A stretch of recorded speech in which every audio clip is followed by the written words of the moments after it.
Every few years, there's a news headline that we've discovered what Jesus looked like. And every time the left-wing media put up some picture of basically a gorilla, and they try to pretend to us that that is our Lord. But there is an answer to all of these headlines, namely that we might already know what Jesus looked like because we have his burial cloth, the Shroud of Turin. When I was a boy, I was told the Shroud of Turin was totally debunked. And then the debunking got debunked. And I'm not an expert in any of this, but my guest today, Dr. Jeremiah Johnston, is an expert. And we have not the original. That would be very impressive. But this is impressive enough. We have a full-scale copy of the Shroud of Turin. Jeremiah, thank you for being here. Michael, you're a warrior for truth. I love your program, and I'm just excited. We have breaking news to cover. We have a lot, and we have some delicious details for the audience. So people better get ready and buckle up. I can't wait. Also, you've been very kind to give me your book, Body of Proof, The 7 Best Reasons to Believe in the Resurrection of Jesus and Why It Matters Today, which you can go get. You have all sorts of goodies that you brought here. So I want to take it from the top. When I was a kid, I, first of all, thought the Shroud of Turin was just a Catholic thing. It didn't occur to me. You know, a lot of my Protestant friends, they're not that into relics. They're not that into religious artifacts. Some of them have real theological disagreements with even certain religious artifacts. And so it didn't occur to me that non-Catholics believe in the Shroud of Turin. And then on top of that, even I, as a Catholic, as a kid, was told the Shroud of Turin is fake. Right. There was a study in the 80s. It debunked it. It's a medieval forgery. You got to be crazy to think that goes all the way back to antiquity. So why do you think it's real? Based on the evidence, because I'm not irrational, Michael, because 102 academic disciplines have spent over 500,000 hours of scientific studies and published in peer-reviewed journals their findings. And because I'm not irrational, I not only believe that the Shroud is authentic, it's not a medieval fake, it's not a medieval forgery. And like you said, every time the media brings out a picture of Jesus, it's either a gorilla or it's an effeminate male that does not smack of authenticity of a Jewish crucified man of late Second Temple Judaism. And what we have in the Shroud, it gets everything right. Here's why this is so important for the audience today. In one archaeological artifact, we have the death, burial, and resurrection. It brings all three together. And speaking of non-Catholics, you bring up a valid point. I used to be a skeptic of the Shroud. When I was sitting at Faculty of Theology in Keble College working on my 93,000-word thesis on the physical bodily resurrection of Jesus, I was conditioned by Faculty of Theology, and I read in the Bodleian Library at Griffith Papyrology Lab. I was conditioned that the Shroud is a fraud. That's just a Catholic hoax. Yeah. And so I paid no attention to the Shroud. In fact, there's early YouTubes of me where I'm being interviewed about the evidences for the resurrection. I had a very highbrow Oxford answer, UK answer. Oh, I deal in the evidence. Yeah. I deal with the real world authenticity. None of that superstition. Exactly. And then I moved to Oxford in 2009, my wife and I and our daughter at the time. We only had one child. And now we have 5, by the way, including triplets. So I have a dog in the hunt of why I'm interested in this. I go to C.S. Lewis's home. Have you been to the Kilns? The Kilns I have, yeah. Have you been in Lewis's bedroom? Yes. In Lewis's bedroom, above the mantle, in the room he slept in, Yeah. there is a picture of the 1931 Henri photograph of the Shroud of Turin, because Lewis, who of course is Anglican for the benefit of our audience, not a Catholic, Lewis wanted to look at the picture of the man in the Shroud every day to be reminded that our God has a face. I didn't notice that. When I was there, I walked all around the house. I took notice that he and his brother would ash their pipes, rub it into the carpet, kind of a bachelor pad. And I remember walking by his bedroom where he died. You know, they found him on the floor or something. And I didn't notice that he had a picture of the Shroud. And Lewis, according to Lewis, we have to be reminded our God does have a face. Jesus narrates God to us. If we want to know who God is, we look no further than Jesus. And so scientists take the Shroud seriously. And so I want to encourage people in this program to take the red pill with us, Michael, because we're going to go down the trail together and the evidence is overpowering. I believe the Shroud speaks for itself. It's the greatest mystery of all time because it speaks to the greatest message of all time, the death, burial, and physical bodily resurrection of Jesus Christ.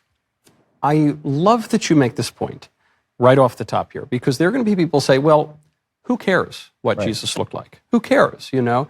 I've even heard from people, very faithful people, who say, oh, you know, look, there are depictions of Christ as black or Indian or this or that. And sure, because there is neither Jew nor Greek, nor slave nor free, but all are one in Christ Jesus, right? However, he does look like something.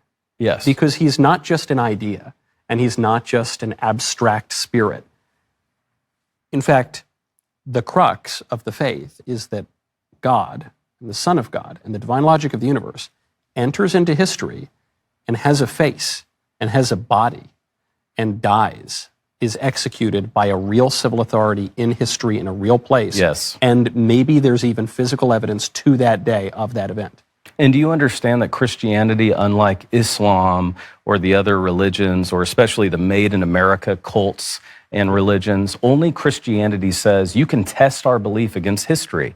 Archaeology is Christianity's closest cousins. I love the programs you do with archaeologists because, again, for those of us trying to pass on a faith to our children, the Bible is about real people, real places, real events. I don't check my brain at the door to become a follower of Jesus. It actually is a leap into the light. 228 times in the New Testament, idon, the Greek word to see.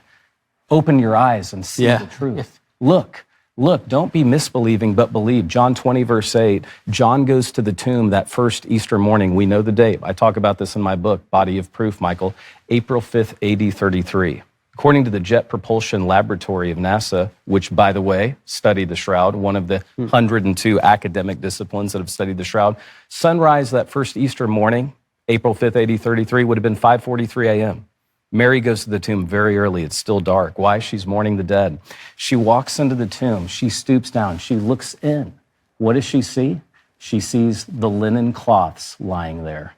And I believe when she goes to get Peter and John, this is brand new for your program. I'm publishing right now with an archaeologist on what I'm about to share. It wasn't when they saw the 2,750-pound stone removed that they believed. It wasn't even when they saw that the tomb was empty and there was no body that they believed. The scripture is very clear. There's an economy of words in Matthew, Mark, Luke, and John. We only have 89 chapters in the Gospels that cover parts of 26 days of the life of Jesus. That's all we have. Remember, John said if we wrote everything, the libraries couldn't contain it, but these have been written so that you believe.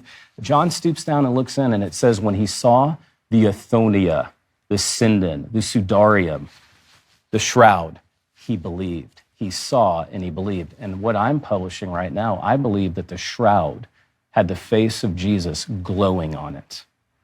Why else could it not? Every time Jesus manifests himself, he always manifests himself, according to Scripture, in magnificent light. Think about Saul, the apostle. You just quoted him, Galatians 3:28. You were quoting. He's on the way to Damascus, and I have filmed on first-century roads when it's hot in Israel, and it's the sun is blazing. You probably have too. And yet he sees Jesus, and the evidential narrative that we have in the book of Acts is that it was lighter than the noonday sun. In Mark 9, when Jesus appears to the disciples, literally, Jesus' body is glistening. Same thing we see in the Old Testament. And so why would, and I want to make sure our audience, because I understand people are hearing about the shroud for the very first time today. The shroud is an image of a crucified man, the front and back of a badly traumatized, crucified man with wounds that correspond to the brutality that Jesus of Nazareth experienced. The image, we believe, was formed by 34,000 trillion watts of energy in 1/40th of a billionth of a second, according to Paul DeLazzo, my friend at Enea Labs in Rome. This is the moment of resurrection. We have God, if you will, in Jesus taking the first selfie, and it's the moment of resurrection. I've never heard it put that way. It's helpful. This is why, when you say you have this thesis that what they see is this a glowing shroud, it's like because whatever you want to say about the shroud, we know that the image of the man on the shroud is not painted on. And it actually seems that it's a kind of a photograph because it looks like a photographic negative. And so what you're saying is, well, the image was produced by some kind of light. We at least know that. And so if you connect that fact with what we know about the shroud, which at least some of us believe, to be the burial cloth of Christ, then surely that would have some resonance with whatever was going on in the moment, Right. That the apostles see that he's resurrected. And what caused me to move from skeptic to defender of the shroud is scientists in the 21st century, the best scientists we have today, the Jet Propulsion Laboratory, Sandia Labs, Los Alamos Labs, the Air Force Academy. I've already talked about ENEA Labs in Rome, 102 academic disciplines. They cannot explain how the image is in the shroud. Yeah. The image is superficial, meaning if we get closer than 8 feet to the shroud, it vanishes. You can't see it because it's so superficial. Wait, hold on. Say that again. I don't quite get that. If you get closer than 8 feet to the shroud, the image vanishes because it's so superficial. In other words, you have to stand 8 feet or more away because the image is so superficial. And this is specifically what science cannot reproduce. How do you get an image that's only on 2 or 3 microns of each fiber within the herringbone weave that is there? It's not paint, as you rightly said, and we can use the word proven. Yeah. The STIRP project, the Shroud of Turin research project, who had 120 hours, thanks to the Savoy family of Italy, probably your relatives in Italy, had a weekend with the shroud, where they then took 3 years to publish their findings, Michael.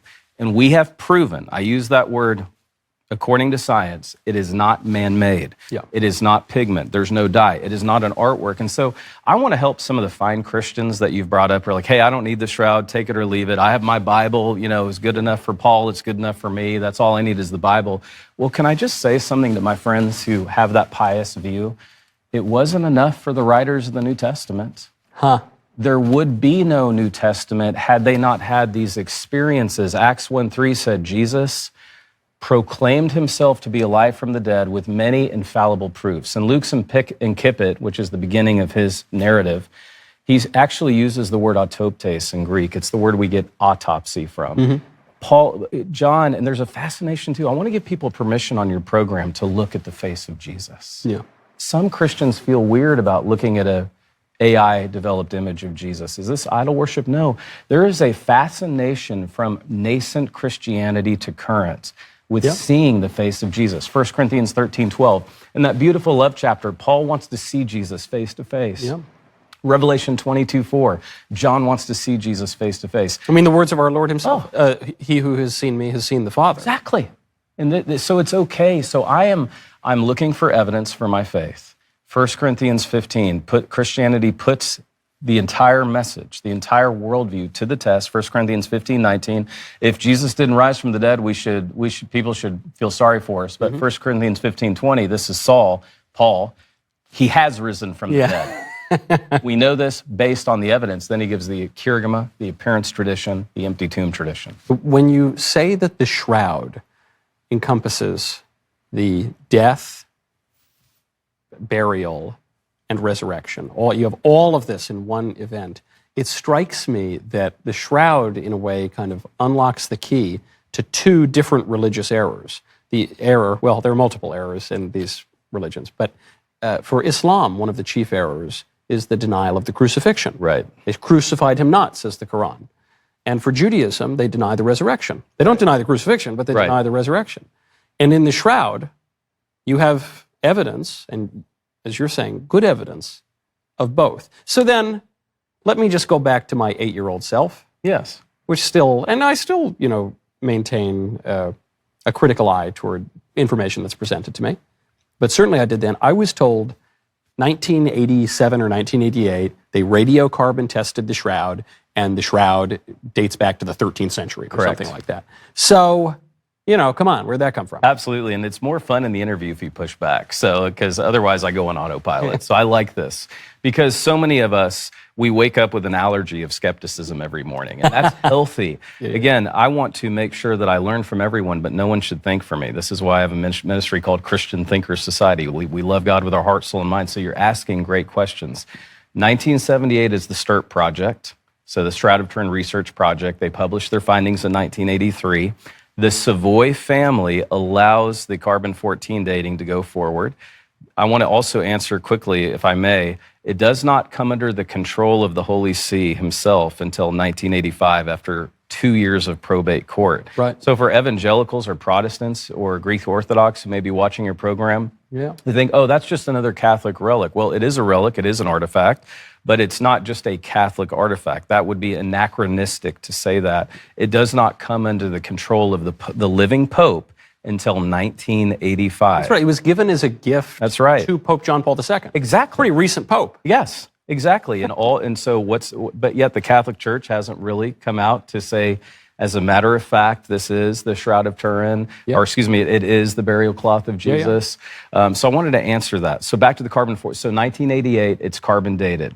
The carbon dating is rife with problems, Michael, and I'm so glad to update your audience with this. The British Library, the British Museum, where I've spent the equivalent of days, suppressed the raw data of the carbon 14 dating for 29 years. And I was reading the raw data last night to prepare for your show, because I got to be on my A game with Michael Knowles. The raw data is rife with errors. I'm not even sure that one of the labs even tested the pinky of fabric that was cut from the cloth. So if I may, above your left shoulder in the top corner is the pinky size fragment that was cut from the cloth to supposedly be carbon dated. Now, excellent thinkers like Joe Marino have published rebuttals to the carbon-14 dating, and they believe that the fragment that was used is contaminated because he claims, I'm quoting Joe Marino, I like to quote the sources, that there's cotton, this is a patched corner, after it survives the fire of 1532. It's a miracle we have the Shroud today. It survived 3 fires, it's been doused with water. So that holds a lot of weight with me. And then we can go down the rabbit trail. 7 labs were supposed to carbon date it. Only 3 did. Right. The man that published it wrote on the chalkboard 1260 to 390, the gentleman who announced the findings that it was a medieval hoax. He did something that scientists never do. He was anti-Catholic. The carbon-14 data, when it was published, ardent atheists were the editors of the journal. This was an absolute onslaught against the Catholic Church and against people of faith. So if you and I put on the table today all of the evidence that we have in favor, the 102 academic disciplines, and by the way, we've dated the Shroud in 5 other ways that are non-carbon-14 dating. The only thing a skeptic would hold up and wave and say, oh, it's not authentic, is the carbon-14 dating, which has been proven to be erroneous. Yeah, so what are the other ways that we've dated the Shroud? Fascinating. I've never ready even to heard have it. your mind blown? I am. So part of the breaking news that you're aware of is 2 years ago, wide-angle X-ray scattering, the Institute of Crystallography in Italy. And I would encourage people, download the Heritage Journal for yourself. Read the data for yourself, and then you decide. The Institute of Crystallography, Jewish burial traditions, which I happen to be an expert in, I can talk all day long about Jewish burial traditions. The Gospels get it right. The way Jesus dies, is buried. That's where I'm saying this comes together. We have other burial shrouds. We have other linen burial shrouds from late Second Temple Judaism in the time of Jesus, such as the Shroud of Masada, dated to AD 70. The invasion of Titus. Think about that. So this Institute of Crystallography, using a new technology called Waxis wide-angle X-ray scattering, compared the degradation, how long has the shroud been degrading, based on the Masada shroud, and they showed correspondence, meaning that the shroud, for lack of a better term, has been getting old for 2,000 years. That's just one of the datings. There's another. The lack of vanillin in the flax. So linen comes from the flax. It comes from the flax plant, and there's no vanillin in the linen cloth. One scholar says it takes 2,000 to 5,000 years for a linen cloth to age to such an extent that there's no trace of vanillin in the chemicals.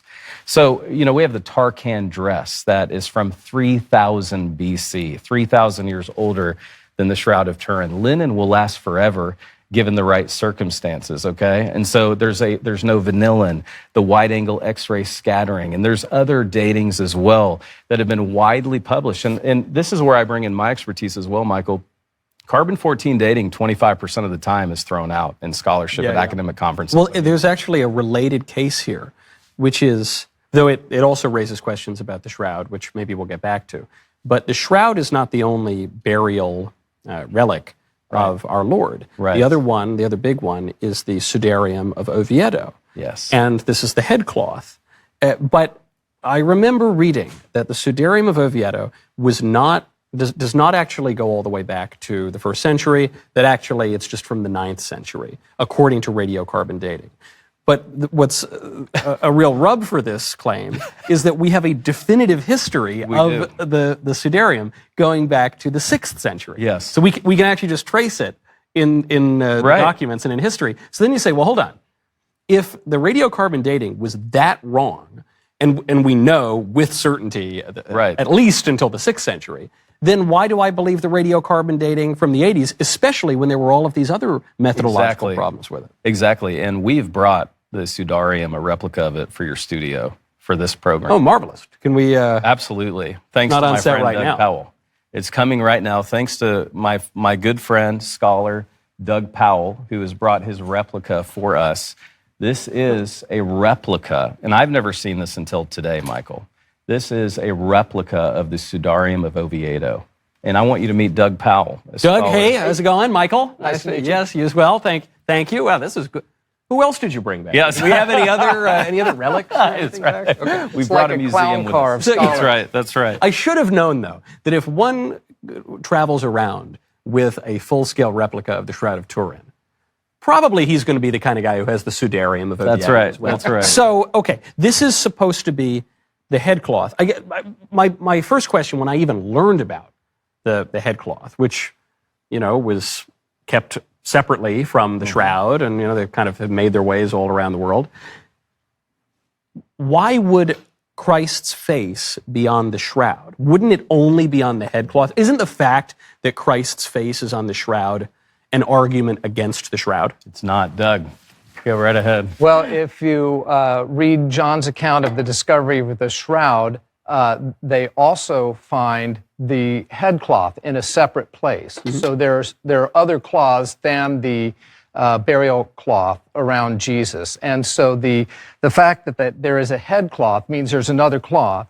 And the fact that there's no face on it means that it wasn't in contact with whatever made the image on the shroud when the image got made.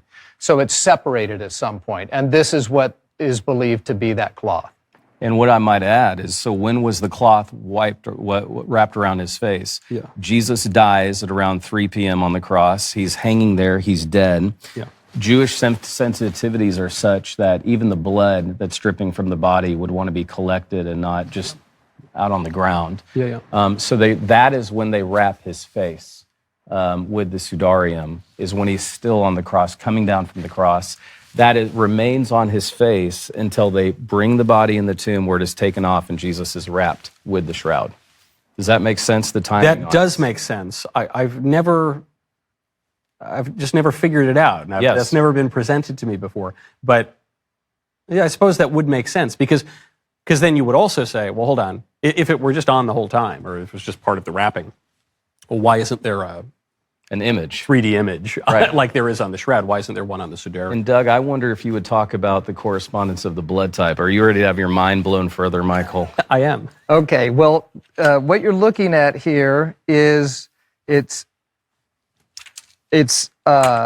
oriented so this particular stain, you can see there's 3 areas of stains. You have this one, and this one. This area right here was in direct contact with a face that matches exactly the face on the shroud. It's a 1-to-1 correspondence, and if you line up the nose, if you register the nose, then this kind of concentrated area of blood is right around the mouth and the beard area, and you can see how it kind of hooks around like the beard does.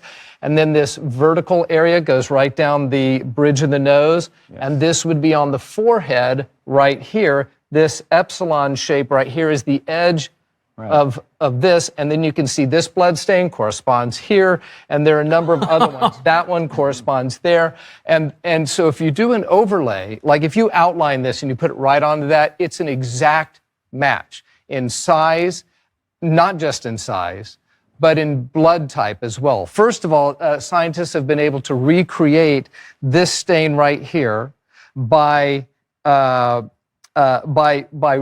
taking a head, a glass head that is filled with blood mixed with pulmonary edema, which is the fluid that's generated in the lungs during asphyxiation or other kind of torture or duress.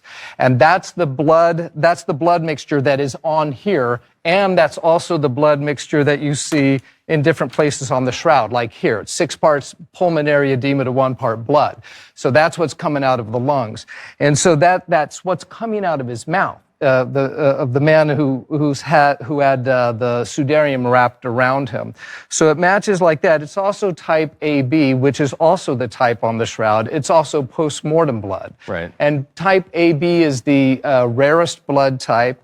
It's about 3 times more common in Mediterranean Jews than it is in Europeans. The Eucharistic miracles, Same. the type is always AB. AB, pretty amazing. So the idea is that the sudarium was affixed to the back of the head here, and if you look really close, you can see these holes where pins were put through to the hair.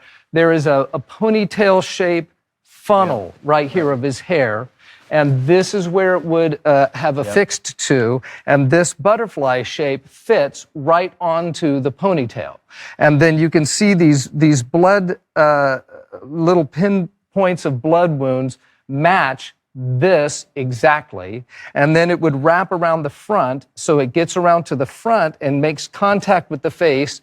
But it's not wrapped all the way around the head, because the face, scientists have figured out, is lulled forward and to the right like this. So they can't get it all the way around when he's on the cross. So they double it back, and that's what creates that stain. So now it's folded back, and they have determined his head was in this position for about 45 minutes to an hour. And then the body is taken down and laid face down with the feet slightly elevated, which causes the blood to go up the nose or down the nose and pool onto the forehead, which is what makes that. And he's in that position for 45 minutes to an hour. And so that gives enough time for Joseph of Arimathea to go get permission to bury the body. And then the body is flipped face up for about 5 minutes. And there are actually finger marks where somebody has reached over the back of the head to pinch the nose shut to hold the blood in, and the body's in that position face up for about 5 minutes. And so if you've ever been to the Church of the Holy Sepulchre, the space between Golgotha and the tomb is more than enough. You know, you can cover that in 90 seconds. And so that's where all the stains, that's how to make sense of the stains here.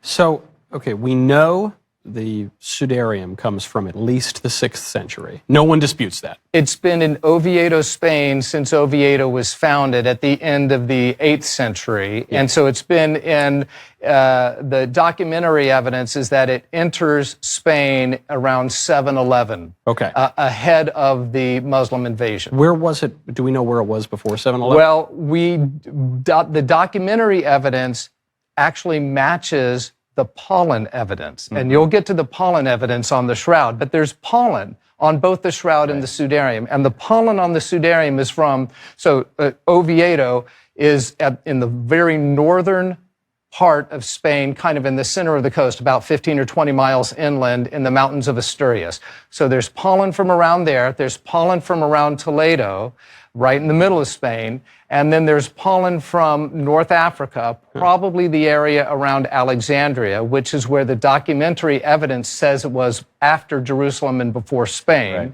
And then there's pollen evidence from Jerusalem. So all of this, at the very least, we would have to say, not only from knowing where it was in the church, but even beforehand, the pollen and the documentary evidence, that we're firmly in antiquity. Oh, yeah. And call it whatever I've read, the 6th century. Though many people would say, no, it actually goes to the 1st century. Right. But I guess my point is, if we know for a fact that we can place this in antiquity, and the skeptics of the Shroud of Turin are arguing that it's a medieval forgery, then how do the images match perfectly? Did some medieval forger know about the sudarium, maybe, and then just, even if it were possible to create the image through artistic techniques, just manage to match it perfectly without anyone figuring it out? That's the fascinating thing. This may be the key to in the case against the medieval dating of the shroud. The final piece of the puzzle is connecting these two things, because we know of the existence of this definitely 600 years before the earliest date within the radiocarbon dating. Wow. So once we show this correspondence, and it's like I said, it's an exact match, that totally blows apart the idea that the shroud was created 600 years later. And Michael, I want your audience to appreciate, I know of no other program that has a shroud museum quality licensed authentic replica along with the Sudarium that we're comparing right now, that's going to live forever. This is so helpful. I wish when I began learning about the shroud, I could have seen a video with two shroud scholars comparing the two. This debunks the carbon-14 dating. Were you always shroud-pilled, for lack of a better word? No, I was always interested in it, but what I was unsure of was what the credible evidence was for it. Yeah. And I studied in a master's program under Gary Habermas, who's one of the leading experts in the historical evidence for the resurrection. And one day he just went off talking about the shroud, and he started listing all of these evidences that I've never heard before. And so he became my guide into the credible evidence, and Jeremiah is a good friend of Dr. Habermas as well. And so he was an early advocate for it. And in fact, one of the members of the STRP team wrote 2 books with Dr. Habermas, who was not on the STRP team, as kind of the theological a guide for understanding the scientific evidence. So he goes all the way back to the STRP team without being on it, and he's been in from the very beginning. So he was an excellent guide. I do find people who make really strong arguments, not all the time, but sometimes they started out as real skeptics. Absolutely. And it kind of gives them a bit more zeal. Doug, I'm sorry we don't have a chair for you, but in any case, thank you for coming on and showing us this. You're welcome. Who else do you have back there? Yeah, I know. Peter's going to come out next from the pearly gates. So be ready for. Stay tuned till the end of the broadcast. So I'm trying to think of any good arguments against this. I mean, I guess there's the general argument against relics and religious artifacts, which is, come on, 2,000 years, like, come on. Right. We don't keep track of things for that long. Right. Which is, I know, now that I say that, that's not a very good argument, but you're catching the zeitgeist of the day, where I have TikTok theology. Yeah. I am as dangerous as the last reel that I just saw. So, and I'm not actually infected with knowledge. I've never actually learned how to think critically about my faith or why I believe anything's true. Yeah. When you think that the 2 best sources for Alexander the Great are Arian and Plutarch, writing 400 years later, and nobody ever questions Alexander the Great, there just seems to be a hyper-skepticism about Christianity and Jesus in general that brings out the ire of many people who hate God, they hate Christianity, and they hate truth. Yeah. And this is where I love your voice, Michael, because you are a warrior for truth. You teach your audience how to think, and then how to converse about what we think in a way that's cogent, effective, persuasive, and doesn't back down. I am concerned about the next generation, and yet we have the greatest evidences of all time at our fingertips.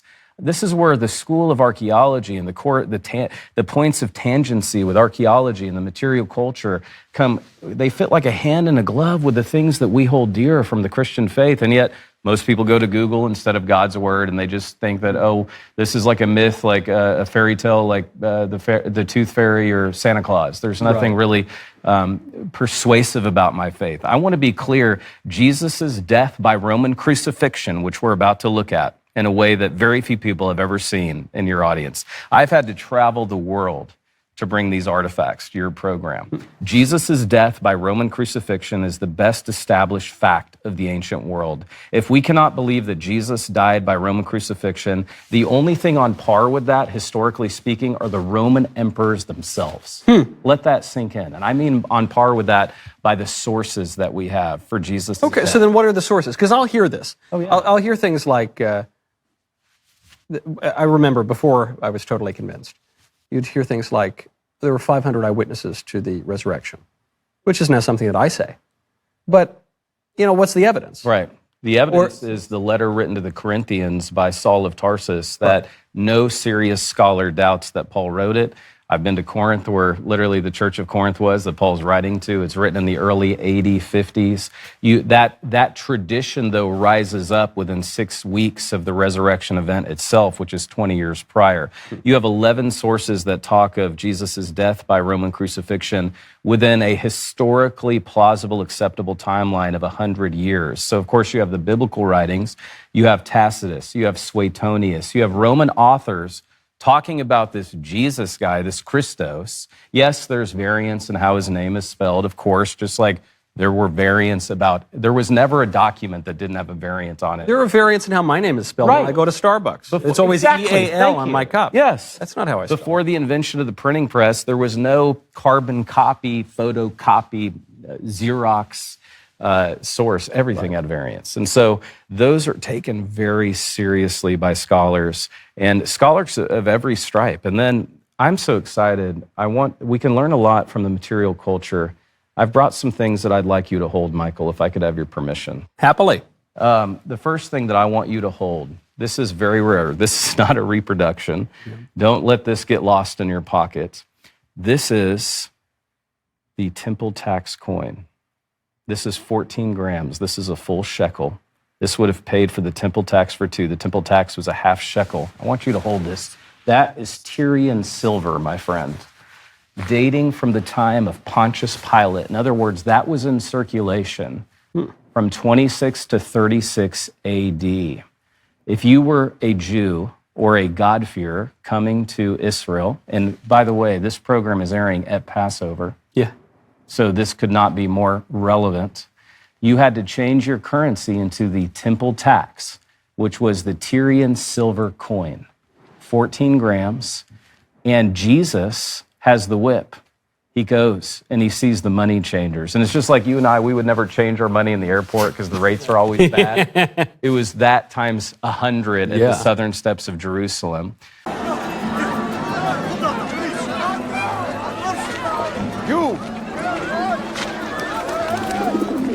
Take these away! Stop making my father's house a place of business! No!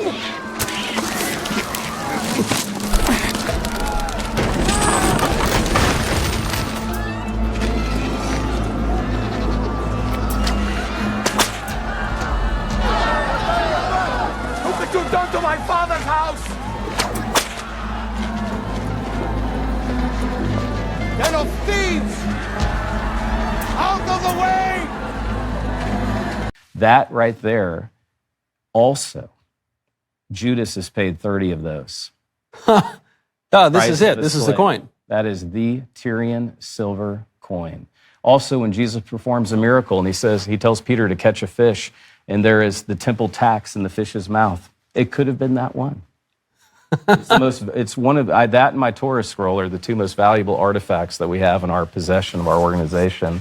I wanted you to hold that because coins were the social media of the day, Michael. This is where, if I have my triplets with me who are 8 years old, and I'm trying to kind of answer your question about the artifacts, and this shows us that what the scriptures say matter. It really did happen. Had we been there that day, we would have seen them. This is even not down to the the make-believe. Like the quotidian details of this coin.